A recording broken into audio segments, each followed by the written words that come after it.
رسول اللہ صلی اللہ علیہ وسلم نے چند لوگوں کو کچھ عطیہ دیا اور سعد وہاں موجود تھے۔ وہ کہتے ہیں کہ رسول اللہ صلی اللہ علیہ وسلم نے ان میں سے ایک شخص کو کچھ نہ دیا، حالانکہ وہ ان میں مجھے سب سے زیادہ پسند تھا۔ میں نے کہا حضور، آپ نے فلاں کو کچھ نہ دیا، میں اسے مومن گمان کرتا ہوں۔ آپ نے فرمایا مومن یا مسلمان؟ میں تھوڑی دیر چپ رہ کر پھر پہلی بات دہرانے لگا۔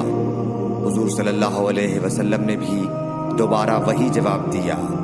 پھر آپ نے فرمایا کہ اے سعد، باوجود یہ کہ ایک شخص مجھے زیادہ عزیز ہے، پھر بھی میں اسے نظر انداز کر کے کسی اور دوسرے کو اس خوف کی وجہ سے یہ مال دیتا ہوں کہ وہ اپنی کمزوری کی وجہ سے اسلام سے پھر جائے اور اللہ اسے آگ میں اوندھا ڈال دے۔